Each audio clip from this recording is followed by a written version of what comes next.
Parts में divided है। एक कंप्रेसर, ये वेंटिलेटर यूनिट और ये है डिस्प्ले यूनिट। डिस्प्ले हमारा मतलब पूरा जो डिस्प्ले है वो हमारा टच स्क्रीन है, ठीक है, इसमें कोई बटन्स अवेलेबल नहीं है। अब हमें इसे अगर स्टार्ट करना है तो उसके लिए ये एक सिंगल केबल है जिससे एक कंप्रेसर स्टार्ट होगा और वेंटिलेटर यूनिट स्टार्ट होगा। और इतना स्टार्ट करने के बाद हमें यहाँ से साइड से CPU ऑन कर देना है। ये CPU की है, उसे ऑन कर देना, ठीक है।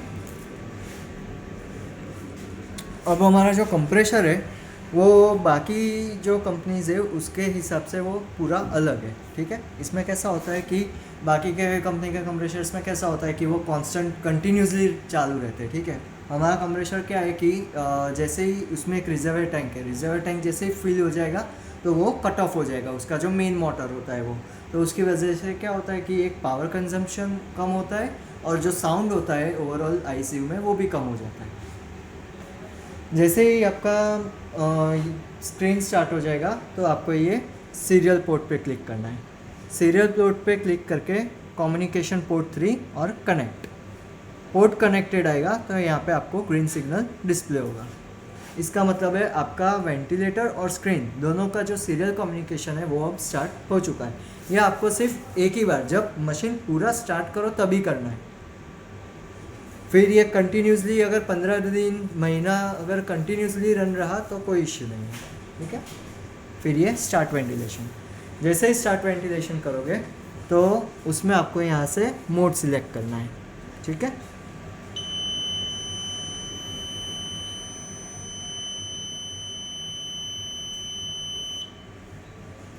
ये है हमारा पूरा रेस्पिरेटरी मैनेजमेंट सिस्टम। हमने उसको इतना इजी रखा है कि ये पूरा मशीन कंट्रोल है और उसका एक मिरर इमेज रखा है, ये पूरा है पेशेंट कंट्रोल। तो ये जो VCMV है, PCMV है, DCMV है, ये सारे के सारे 100% मशीन कंट्रोल है। फिर ये जो VACV है, फिर PACV है और DACV है, ये सारे के सारे है 70% machine control and 30% patient control. और उसका ये मिरर इमेज। अब ये है जो ICV मोड्स है, इंडिपेंडेंट कंट्रोल वेंटिलेशन, वो सारे हुए आपके 100% पेशेंट कंट्रोल। और जो PSV मोड्स जो है वो है आपके 70% patient control, 30% machine control. SIMV हमने स्विचिंग मोड के लिए रखा है कि जब पेशेंट का फॉर एग्जांपल ब्रेन डैमेज है या फिर कोई ऐसी क्लिनिकल कंडीशन है, ट्रॉमा केस है, उन दैट कंडीशन आप ये SIMV मोड यूज़ कर सकते हो, ठीक है। उसे हमने 50-50 रखा है। जब पेशेंट एफर्ट कर रहा है तब वो PPSV पे चलेगा और जब वो एफर्ट नहीं कर रहा है तो वो मशीन कंट्रोल मोड्स पे चलेगा, ठीक है। और ये जो सारे हैं पेशेंट कंट्रोल से लेके ये जो नीचे CPAP, APRV, DUPAP, BiPAP, ये सारे के सारे नॉन इन्वेजिव मोड्स हैं, ठीक है। अगर आपको CPAP या BiPAP इन्वेजिव भी यूज़ करना हो तो आप AT ट्यूब डाल के वो यूज़ कर सकते हो, ठीक है। अब हमारे पास इसमें एक एक्स्ट्रा मोड है DUPAP, वो टोटली डिफरेंट मोड है बाकी सब कंपनियों से। इसमें कैसा है कि 5 साइकिल्स ऑफ BiPAP और 5 साइकिल्स ऑफ APRV चलता है। मतलब फॉर एग्जांपल कोई ऐसा केस है जिसमें ARDS हो पेशेंट को और उसको जो CO2 है वो भी अगर वॉश आउट नहीं हो रहा है प्रॉपर BiPAP में, तो आप उसे DUPAP में रख सकते हो। तो क्या होगा उसमें कि 5 साइकिल्स में वो उसको ARDS सपोर्ट के लिए वो BiPAP चलेगा और बाकी का जो 5 साइकिल्स है उसमें उसका जो CO2 है वो वॉश आउट होगा। तो वो जो 5 साइकिल्स है वो APRV के रहेंगे, ठीक है। अब आपको अगर पेशेंट चेंज करना हो तो यहाँ पे सिलेक्ट ऑल पेशेंट टाइप में जाना है और यहाँ पे आपको सारे के सारे पेशेंट्स मिल जाएंगे, मतलब पेशेंट टाइप मिल जाएंगे, एडल्ट, पीडियाट्रिक और नियोनेटल, ठीक है। हमारे पास ये जो हमारा पूरा इक्विपमेंट है वो है पूरा यूनिवर्सल वेंटिलेटर है, यूनिवर्सल ICU वेंटिलेटर। इसमें जो पेशेंट टाइप होगा उसके हिसाब से आपका जो पूरा रेस्पिरेटरी मैनेजमेंट है वो आपका ओपन हो जाएगा। आप पीडियाट्रिक करोगे तो उसके हिसाब से होगा, एडल्ट करोगे तो उसमें इतने मोड्स हैं अवेलेबल, ठीक है। इसमें हमारे पास एक HFNC मोड भी है जो थोड़ा अलग है। इसमें कैसा है, प्रेशर ट्रिगर है और एक टाइम ट्रिगर है। आप प्रेशर ट्रिगर अगर 10 तक रखा है तो वो ऑटोमेटिकली पल्स में फ्लो देगा और अगर आप प्रेशर ट्रिगर को ज़्यादा कर दोगे तो पेशेंट को एफर्ट करना पड़ेगा। फ्लो कंज्यूम करने के लिए। और इसमें कैसा हमने रखा है कि अगर पेशेंट एफर्ट मतलब पेशेंट ब्रीद आउट कर रहा है, ठीक है, उसको अगर नेज़ल कैन्यूला लगा कर रखा है और अगर पेशेंट ने एक्सलेशन किया तो वो एक्सलेशन के टाइम पे फ्लो को स्टॉप कर देगा, ठीक है, ताकि क्या है कि पेशेंट कंफर्टेबली एक्सेल कर सके। फिर जब वो इन्हेलेशन करेगा तभी वो वापस उसे फ्लो सपोर्ट करेगा, ठीक है। अब जैसे ही आप कोई भी मोड सिलेक्ट कर रहे हो तो ऑटोमेटिकली सारे के सारे पैरामीटर्स आपके नीचे बाय डिफ़ॉल्ट सेट हो जाएंगे, ठीक है। आपको सिर्फ अपलोड करना है और फिर रन वेंटिलेशन करना है।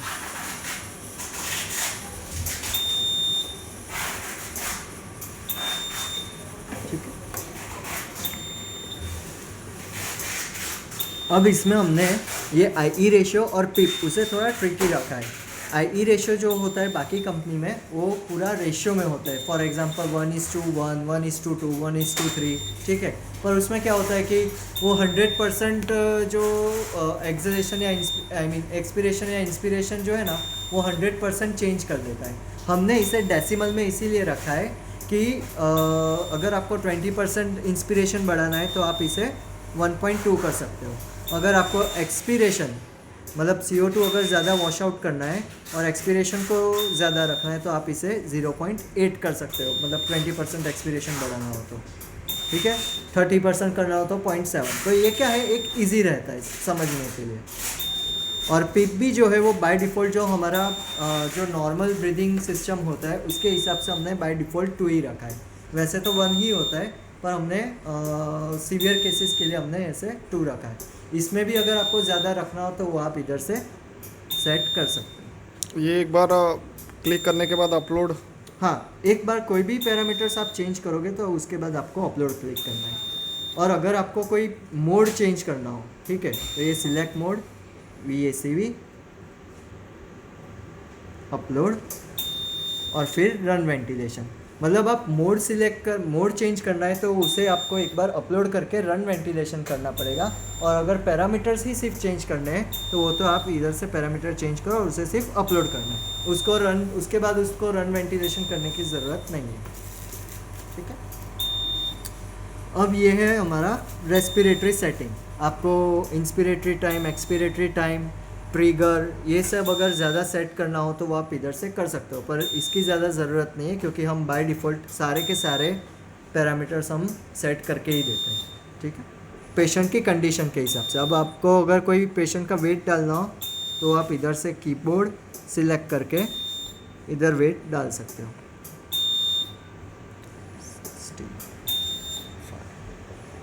हाइट भी डाल सकते हो,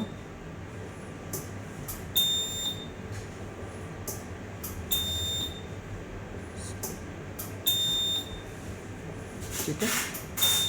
इतना आप डेटा डालोगे और कैलकुलेट टाइडर वॉल्यूम पे क्लिक करोगे तो वो ऑटोमेटिकली यहाँ पे टाइडर वॉल्यूम एडजस्ट कर लेगा और आपको सिर्फ अपलोड करना है।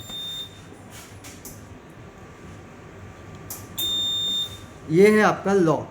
अगर आप इसे लॉक कर दोगे तो नीचे के जो भी सारे पैरामीटर्स है वो लॉक हो जाएंगे।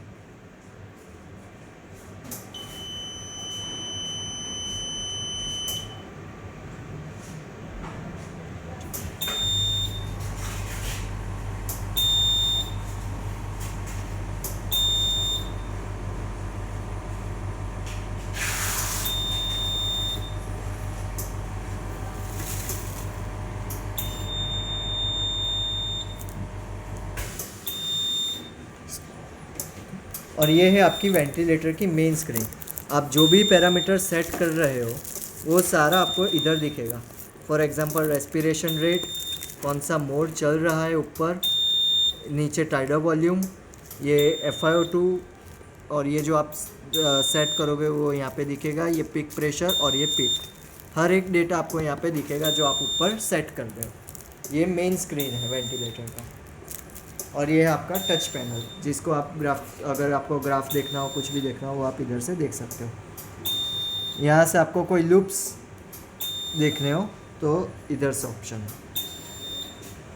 ये टाइडर वॉल्यूम, प्रेशर एयरवे लूप है, प्रेशर वर्सेस वॉल्यूम, ये प्रेशर वर्सेस फ्लो, और ये फ्लो वर्सेस वॉल्यूम।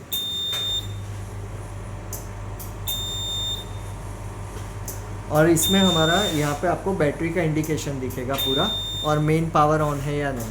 अगर मेन सप्लाई कट ऑफ हो जाता है तो आपको यहाँ पे ऑफ दिखाएगा और आपका पूरा वेंटिलेटर बैटरी पे चलेगा। इसमें हमारे पास 24 वोल्ट DC 20 एम्पियर की बैटरी है, जिसका बैटरी बैकअप रहेगा अराउंड 5 आवर्स, 4 to 5 आवर्स।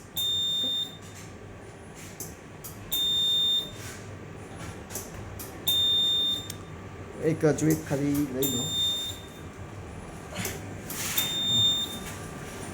यहाँ पे हमारा है फ्लो कंट्रोल वाल्व। अगर आपको फ्लो कंट्रोल करना हो तो वो भी आप यहाँ से कर सकते हो, इरिस्पेक्टिव ऑफ एनी मोड्स। अगर आप हाई फ्लो में यूज़ करना चाहते हो, हाई फ्लो मोड में, तो आप इधर से फ्लो को हाई कर सकते हो।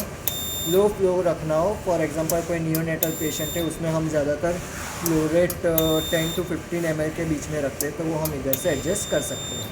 तो आपका पूरा जो फ्लो रेट है वो आप इधर से एडजस्ट कर सकते हो, कोई भी मोड में और कोई भी पेशेंट टाइप में।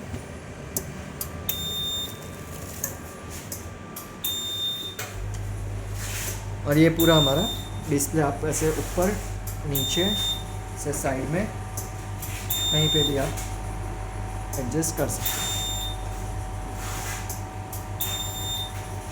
और ये आपके सारे के सारे अलार्म्स है। ये अभी नॉर्मल रनिंग है। ये है आपके लो प्रायोरिटी अलार्म। अगर लो प्रायोरिटी अलार्म बज रहा है तो आपको उसमें देख लेना है कि इसमें क्या क्या इश्यू है। या तो बैटरी लो हो सकती है, लो O2 हो सकता है, या कोई एयर फ्लो अगर लो होगा तो।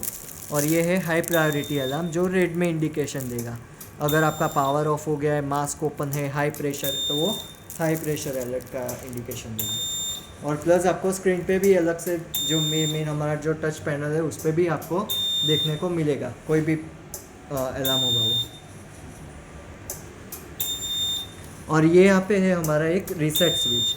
अगर आपको जब आप वेंटिलेटर ऑन कर रहे हो, आपको चेक करना हो कि सब जो भी आप सेट कर, मतलब अंदर जो वाल्स है और जो भी कुछ है सेंसर से, वो ओके है या नहीं, तो आप जैसे ही ये क्लिक करोगे तो यहाँ पे वो रीसेट हो जाएगा। यहाँ पे आपको अलार्म्स की LED भी चल रही है या नहीं वो भी पता चल जाएगा। और यहाँ पे हमारा इंटीग्रेटेड ह्यूमिडिफायर है। ये ह्यूमिडिफायर भी हमने खुद ही डेवलप किया हुआ है। पूरा इसका जो डिज़ाइन है, फैब्रिकेशन, कास्टिंग कुछ भी है, वो सब हमने इन हाउस किया हुआ है। ये पूरा अलग है और ये हर एक मॉडल में साथ में ही आता है ह्यूमिडिफायर। और उसको अगर ऑन करना हो तो वो आप यहाँ से कर सकते हो। और टेम्परेचर आपको सेट करना हो तो यहाँ पे सेट को प्रेस करके रखिए और ये हाई की को प्रेस करके रखिए, तो ये हाई होगा। अगर लो को प्रेस करके रखोगे तो उसका जो टेम्परेचर है वो कम होगा।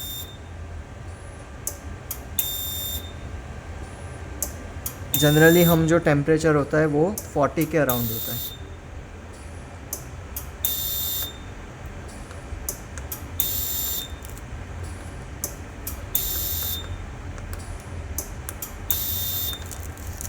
ठीक है, फिर वो जो हमने सेट की है वो उस पर एडजस्ट होगा ऑटोमेटिकली।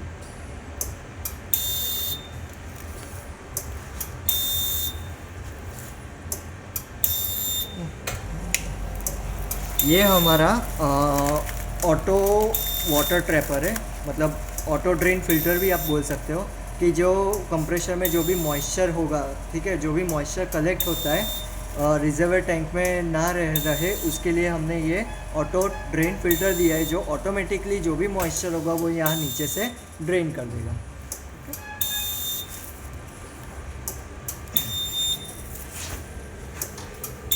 और ये आपका प्रेशर गेज है, यहाँ से आपको पता चलेगा कितना प्रेशर अभी कंप्रेसर ने डिलीवर कर रहा है। ये 4.5 बार पे ऑफ हो जाता है और जब 1.5 बार पे आता है तब वो ऑटोमेटिकली वापस स्टार्ट हो जाएगा।